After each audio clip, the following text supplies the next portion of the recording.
Matt, and today I will be showing you all of my Nintendo 64 games. The Nintendo 64 was my very first home video game console, though I did have a Game Gear and a Game Boy. The N64 was the first console that I had that could connect to a TV, so it holds a very special place in my heart. And while I don't have every single game I owned or played right now, seeing as some of them I rented or sold or borrowed from a friend, I do have quite a few left over, and they're still able to be played, assuming my Nintendo 64 works, which I haven't tried in quite a while, but hopefully it does. Either way, I hope you enjoy seeing all of the games that I enjoyed as a child over those fateful years late in the 90s. So here we go. The first game I have here is a classic, and though I guess you could call all of these classics, this one is quite the classic. That is BanjoKazooie. And this is probably one of my favorite 3D platformers of all time. I'd say it's almost as good as Super Mario 64, which coincidentally I don't have in this pile here, because I borrowed it from a friend when I played it. But BanjoKazooie is the game that many people refer to as the beginning of the collectathon genre. Basically the kind of game where you run around 3D worlds trying to find as many items and tokens as you can. And though I could be wrong about that, in my mind, this is the beginning of the collectathon genre, and I absolutely loved it as a kid. I even got the rare replay version on the Xbox One recently, and it is just as fun as I remember. So that is BanjoKazooie. Probably in my top, I'd say top 30 games of all time, which doesn't sound that special, but it's pretty special to me. So next, we have the sequel to BanjoKazooie, BanjoTooie. And many people, I guess, were not huge fans of this game compared to the first. I have seen many complaints that the worlds are too big and open with not enough to do in them for the size.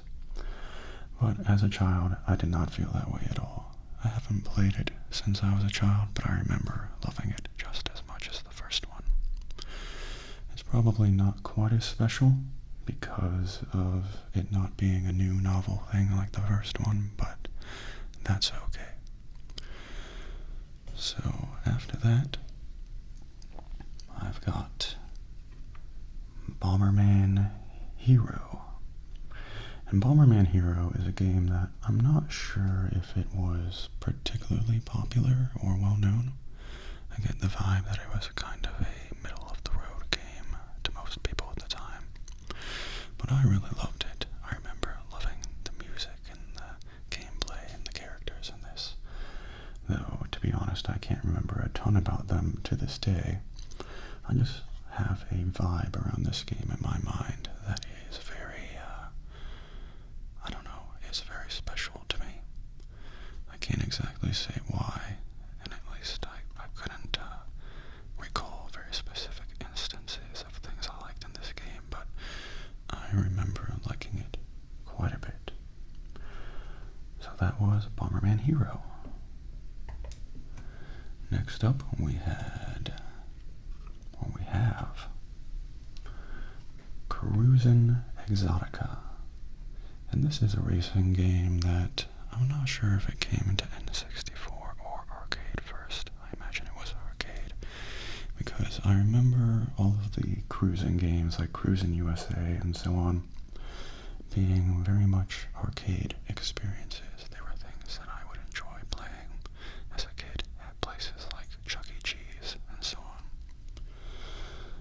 don't remember a ton about this game, but I remember, as the title might imply, that it kind of explored more exotic locations like the jungle and islands and things like that.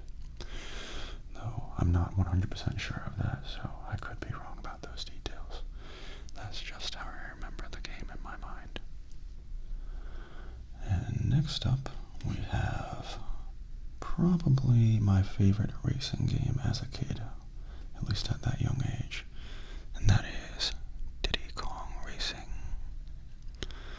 And this is a game that I think was actually remade or remastered for the DS or the 3DS at one point, I'm not sure.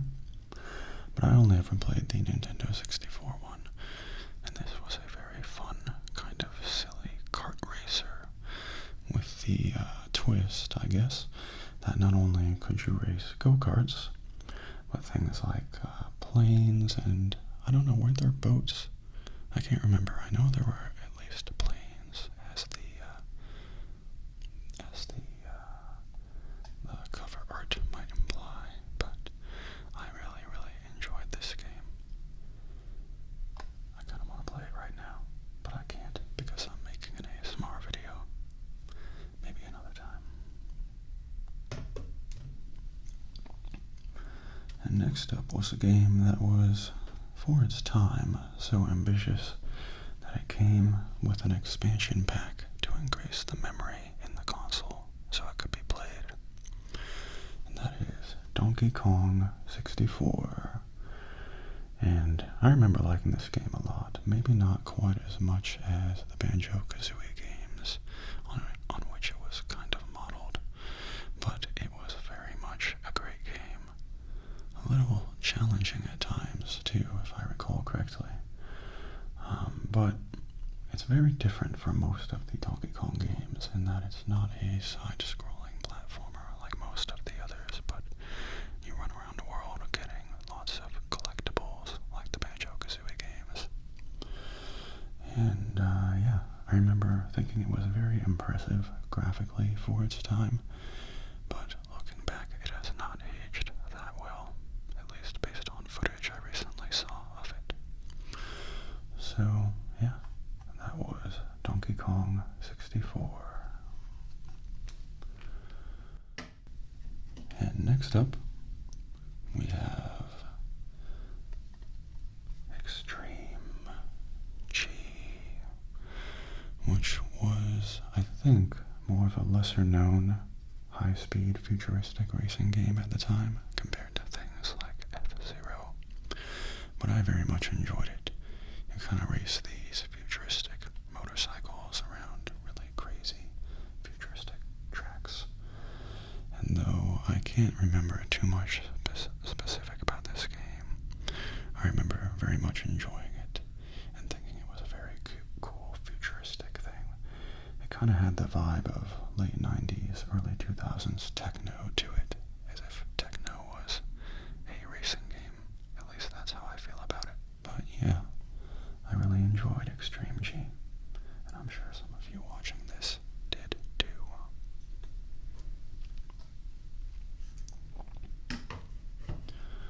So next we have another futuristic racing game, the more well-known one, FZero X. Now, I enjoyed this game a lot, but I very much preferred the successor on the GameCube, FZero GX, which is perhaps my favorite racing game of all time.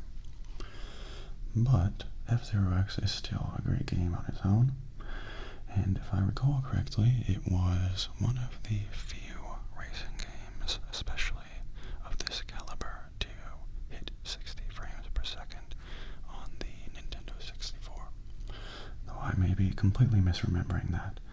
I remember very much feeling like this game was ridiculously smooth and fast for its time, and I'm sure it still holds up fairly well to this day, even if the graphics aren't quite as impressive. And next we have a very odd game, but an odd game that I appreciate for its oddness, and that is Glover.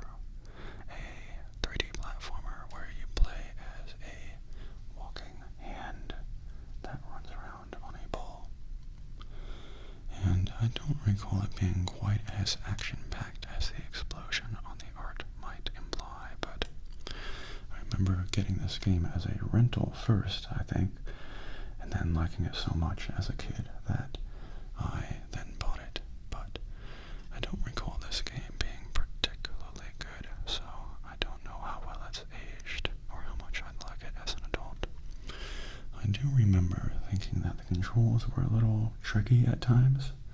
It wasn't quite as smooth as other 3D platformers like Super Mario 64 and BanjoKazooie, but I remember having a lot of fun with it nonetheless.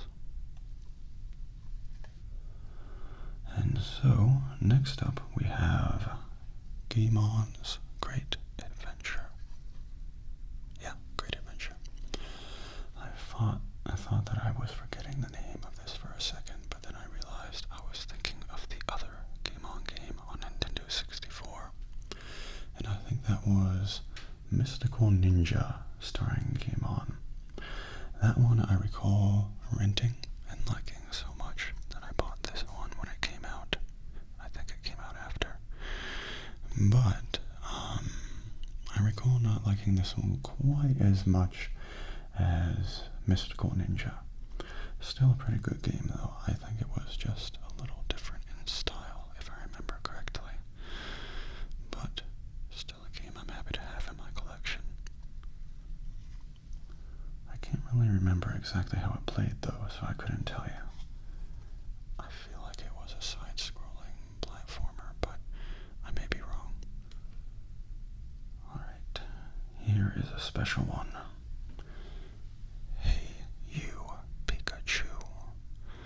No, I don't even know if I still have the microphone that this game came with, but this was less of a game and more of a virtual pet Pikachu that you could interact with using a microphone. And I remember it being particularly simple and shallow, but it was fun all the same. It was very much a novelty, but a novelty I was happy to have as a kid. I can't really say too much else about it, other than I remember yelling stupid things at Pikachu and laughing at the weird ways he would respond, or the limited number of ways he would respond. But yeah, that was Hey You Pikachu.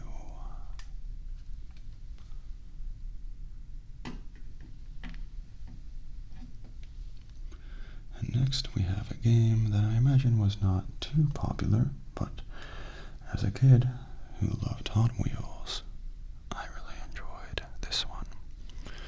This is Hot Wheels Turbo Racing, and I don't remember too much about it other than going through crazy racetracks with loop-de-loops as a Hot Wheels car.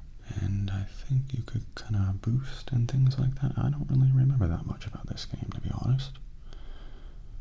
As I do this video, I'm remembering less than I expected about the details. I guess you could say these games are more like a nostalgic feeling in my brain as opposed to hyper-specific moments. And I don't mind that, but it is interesting to look back at these things and realize that your memories about them may be different than you might assume. That sounds kind of weird, but I think you know what I mean. So, next up, we have a very unique and odd racing game that I really enjoyed. Iggy's Wreckin' Balls. And Iggy's Wreckin' Balls was kind of, if I remember correctly, like a side-scrolling racing game where you went from left to right and right to left around platforms that kind of went 360 degrees and you jumped up and down them. And I just remember this game being ridiculously weird, in a good way, of course. I really like weird stuff, so this was my kind of game. If I recall, this was another one that I rented and then liked so much that I decided to buy it. But it is very much a product of its time, where people were experimenting with the kinds of things you could do with 3D gaming, and I appreciate it for that. next up, we have Knife Edge Nose Gunner. And this, in my memory, feels like a game that didn't get very good reviews, but I remember enjoying it quite a bit. I think it was a pretty short and simple game. Like, I think you just play this helicopter or this fighter jet. I don't know exactly what it is. And it's kind of an on-rails shooter, like Star Fox 64, but without the kind of polish and world of Star Fox 64. I don't remember too much else about this, but I remember liking it, so that's all that matters. And speaking of Star Fox 64, I will talk about that now because while I do own it, I spent quite a while trying to find it before this video, and I could not find it anywhere, so not sure where it went, but it was perhaps one of my favorite N64 games of all time. Maybe one of my favorite games of all time. I don't know how well it's aged. The last time I played it was a few years ago on the 3DS, but it's a very simple but very enjoyable, very replayable action game, and I really, really love it. I wish they had made a Star Fox as good as Star Fox 64 since then, but if I recall correctly, well, not if I recall, I do recall that none of the others since then came even close. But I appreciate them trying, unlike certain other series like FZero, which hasn't gotten a new game since the GameCube, but I'm not going to rant about that in this video. So next, we have a special one, and that is The Legend of Zelda Majora's Mask in this nice holographic cover art golden cartridge. And I'm going to go out on a limb and say this was my favorite Zelda game of all time. A controversial opinion, I know, especially with Ocarina of Time on the N64. But there was something extra special about this game and its kind of dark, creepy, weird vibe and the time travel and all that that really gripped me. I really, really, really enjoy this game. And on the topic of Zelda, you might be expecting Ocarina of Time next if you're going in alphabetical order, but I actually don't own it. I can't recall if I rented it or borrowed it from a friend when I played it, or I might have sold it in my naive childhood years, but either way, I did enjoy Ocarina of Time quite a bit, almost as much as Majora's Mask, but Majora's Mask is my favorite, so it comes out on top for me.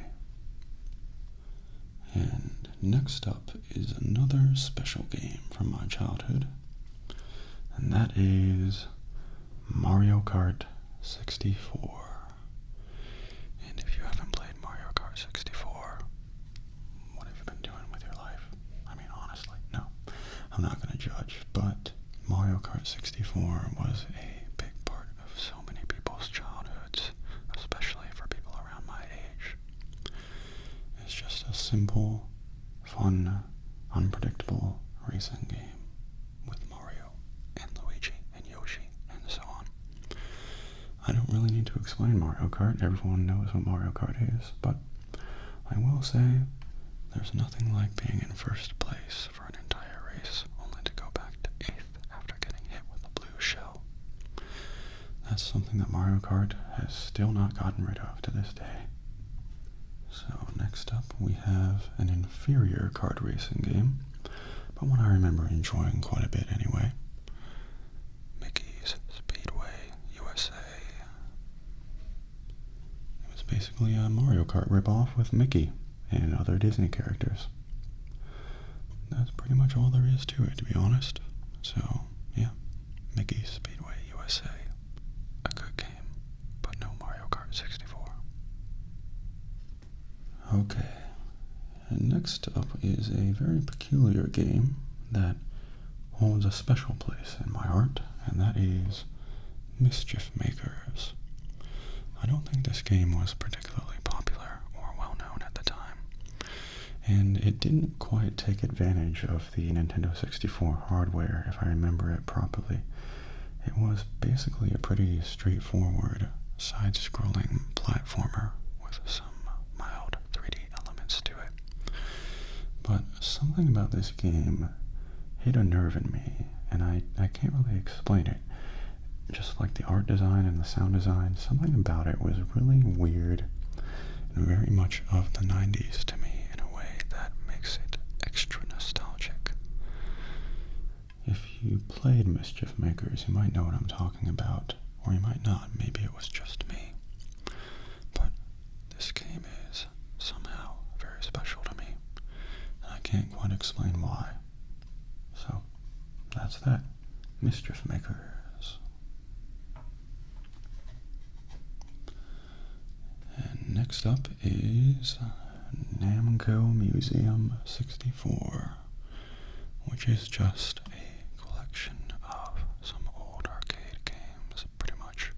It says on here it has Pac-Man, Miss Pac-Man, Galaga, Galaxian, Pole Position, and Dig Dug, which are all classic games, but I don't have to explain them, I don't think. If you've played them, you played them, and you know what they are, and even if you haven't, you probably know what most of them are anyway, so that's that. And next up, we have Paper Mario. And Paper Mario was an interesting game for me because I've generally not been a huge fan of turn-based RPGs throughout my life. But this game and the second Paper Mario, I absolutely loved. I think there was something with the addition of the timing-based attacks during the turn-based battles that made it more engaging and interesting for me instead of boring. And of course, having Mario in a game always makes things more fun, especially when he's kind of in this weird papercraft style. And unlike many other Nintendo 64 games, I feel like this one has aged very well visually because of its style. It's very simple, but very iconic, and I think it worked super well. But if you haven't played the Paper Mario games, Paper Mario and Paper Mario The Thousand Year Door, and you're interested in playing some retro turn-based RPGs with something different to them, I would very highly recommend the games. So yeah. And next up we have Pokemon Stadium. And I'm covering up part of the cover here because there's a place where you write your name, and I don't want my full name getting out there. But Pokemon Stadium, I remember kind of blowing my mind as a child, because of course I enjoyed the Pokemon Game Boy games quite a bit, but I always wanted something with bigger and better graphics on the Nintendo 64. And this was exactly that. It wasn't quite a RPG, but I enjoyed the battles in Pokemon as a kid enough to make this game worthwhile. So there's not much else to it, but Pokemon Stadium I remember really enjoying, even if it might not be quite as enjoyable today. Not really one I'm going to go back to, I don't think, but I'm glad I have it.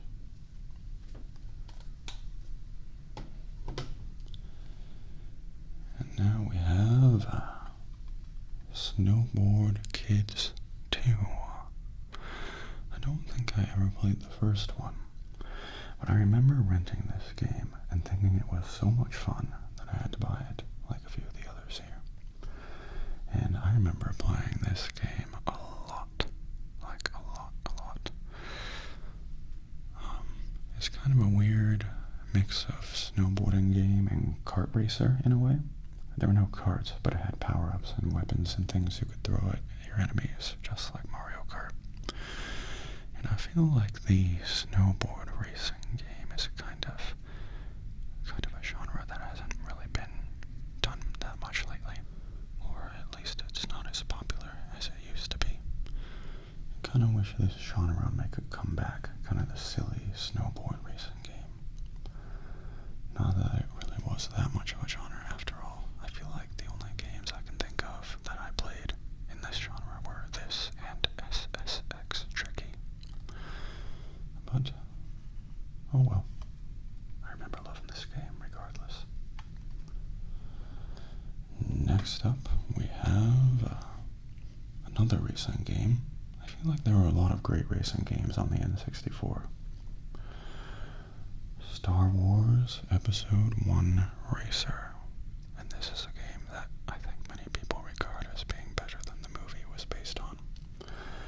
It basically just took the pod racing from Star Wars Episode 1 and made an entire game out of it. And it was very, very fast-paced and graphically impressive for its time. I think it was also a game where you could upgrade your pod racers and kind of do a lot of stuff that wasn't in many of the simpler racing games in terms of tuning your vehicle. And of course it had the elements of vehicle health and damage and repairs and all that I very much have enjoyed in games like FZero. So for me, this game was fantastic. And I recently played it on PC, actually, and it holds up pretty well for a game of its age, at least in my opinion.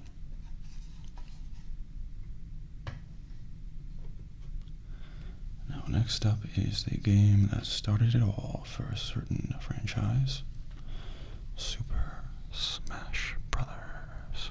There's no Melee or Ultimate after this one. It's just Super Smash Brothers. And as you might imagine, this is the one that has not aged nearly as well as the others, but it started the franchise, and for that reason, it may be the most important. It had very few characters compared to most of the other games, if I recall correctly, but I still remember having a blast with this as a kid. Of course, when Melee came out, this game was pretty much never played again, but I'm glad I have it as a piece of nostalgia and something I can go back to if I ever want to. And next up we have one of the many very strange variations on Tetris that have come out over the years, and that is Tetris Sphere. And I haven't played it in a while, but it is, if I recall correctly, basically Tetris, but instead of in kind of a vertical column, it is all around a sphere, or like a planet-shaped thing, where you place blocks down from it's like you're dropping them in front of you, looking down on the planet. And I don't remember too much else about this game, other than the fact that it didn't interest me when I heard about it, but I played it at my uncle's house and loved it so much that I had to buy it. This was very much a time when I would play games at friends' houses and then decide to buy them. Something that I feel like is not really something that happens as much these days, or at least in my adulthood. I haven't really had that experience recently. But it is what it is. Tetris Sphere. An enjoyable twist on Tetris. Next up is a game called Tonic Trouble. And this was one of the many variations on the 3D platformer at the time, and I remember very much enjoying it, but I also feel like I got stuck at one point pretty early on without knowing what to do, and I stopped playing the game there, which is kind of sad, but I do remember enjoying the game nonetheless. I don't really remember too much else about this game other than the kind of evil vegetables that you can see on the cover here being kind of creepy. But yeah, that's Tonic Trouble. And next up is a game in a different colored cartridge. Can you guess what it is based on the color of the cartridge you're seeing there popping up? If your guess was Tony Hawk's Pro Skater, you are correct. Now this is an iconic game. It started a franchise that kind of fizzled out by the end, but the first 2 or 3 of these were huge hits, and for a reason. The skateboarding genre was just so much fun, doing all the tricks and riding around with all the very much of its time music, punk music, rock music, etc. It was something that is a part of my childhood that I don't think I'll ever forget. I don't remember too much specific, like I can't recall a moment that I loved playing this game. I just remember loving it. And just the vibe feels like when I was just getting old enough to try and be cool. And I think this game felt like being cool in a way, if that makes sense. I don't know if people in today's generation of kids growing up can relate per se, but at the time, skateboarding was very cool. So yeah, Tony Hawk's Pro Skater. So we've got a couple more games left, and the first of those is Wave Race 64, which is part of a very small genre that I don't think has seen any more games in the genre anytime recently, and that is the genre of jet ski racing. And yeah, this was a pretty simple game. You just raced jet skis around tracks on the ocean. And that's pretty much all I remember about it. I don't think I enjoyed this game quite as much as the other racing games I had, but it was still pretty cool and unique. And I do have fond memories of it nonetheless. And so, the last game in my Nintendo 64 game collection is Yoshis Story. And this is a very short, simple, easy game, but I remember loving it. Like most of the other Yoshi games, it has a very distinct style to it. And I remember kind of thinking this game was actually creepy at times.